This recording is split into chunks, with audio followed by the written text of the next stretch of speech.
Hello friends, मैं रुचिता शर्मा कहानियाँ सुनाती हूँ।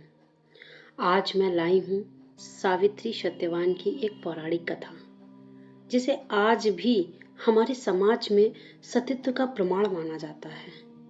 और इन्हीं तथ्यों को आधार मानकर महिलाएं अपने पति के लिए आज भी व्रत वृक्ष की पूजा करती हैं। सावित्री और सत्यवान की कथा सबसे पहले महाभारत के वन पर्व से मिलती है, जब युधिष्ठिर मार्कंडेय ऋषि पूछते हैं, क्या कभी कोई और स्त्री भी जिसने द्रौपदी जैसी भक्ति प्रदर्शित की?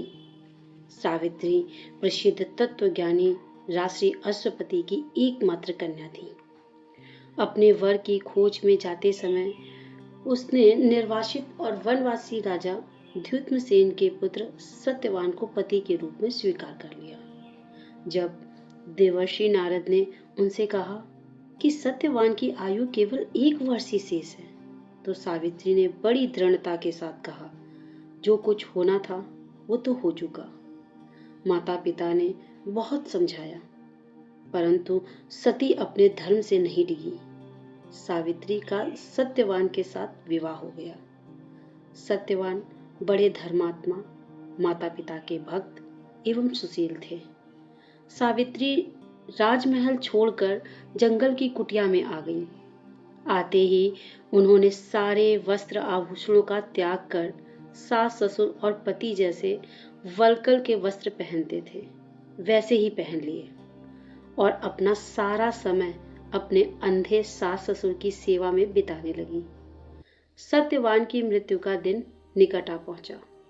सत्यवान अग्निहोत्र के लिए जंगल में लकड़ियां काटने के लिए जाया करते थे। आज सत्यवान के महाप्रवाण का दिन है। सावित्री चिंतित हो रही है। सत्यवान कुल्हाड़ी उठाकर जंगल की ओर लकड़ियां काटने चले। सावित्री ने साथ चलने के लिए अत्यंत आग्रह किया। सत्यवान की स्वीकृति पाकर और सास ससुर की आज्ञा लेकर सावित्री भी पति के साथ वन गई। सत्यवान लकड़ियां काटने वृक्ष पर चढ़े, परंतु तुरंत ही उन्हें चक्कर आने लगे और वे कुल्हाड़ी फेंककर नीचे उतर आए। पति का सिर अपनी गोद में रखकर सावित्री अपने आंचल से उन्हें हवा करने लगी। थोड़ी देर में ही उन्होंने भैंसे पर चढ़े हुए काले रंग के सुंदर अंगों वाले, हाथ में फांसी की डोरी लिए सूर्य के समान तेज वाले एक भयंकर देव पुरुष को देखा। हाथ में फांसी की डोरी में बंधे हुए अंगूठे के बराबर पुरुष को बलपूर्वक खींच लिया। सावित्री ने अत्यंत व्याकुल होकर आर्त स्वर में पूछा, हे देव, आप कौन हैं और मेरे इन हृदय धन को कहाँ लिए जा रहे हैं? उस पुरुष ने उत्तर दिया, हे तपस्विनी, तुम पवित्रता हो, अतः मैं तुम्हें बताता हूँ कि मैं यम हूँ और आज तुम्हारे पति सत्यवान की आयु क्षीण हो गई है, अतः मैं उसे बांधकर ले जा रहा हूँ। तुम्हारे सतीत्व के तेज के सामने मेरे दूत नहीं आ सके, इसलिए मैं स्वयं आया हूँ। यह कहकर यमराज दक्षिण दिशा की तरफ चल पड़े। सावित्री भी यम के पीछे पीछे जाने लगी। यम ने बहुत मना किया। सावित्री ने कहा, जहाँ मेरे पतिदेव जाते हैं वहाँ मुझे जाना चाहिए, यह सनातन धर्म है।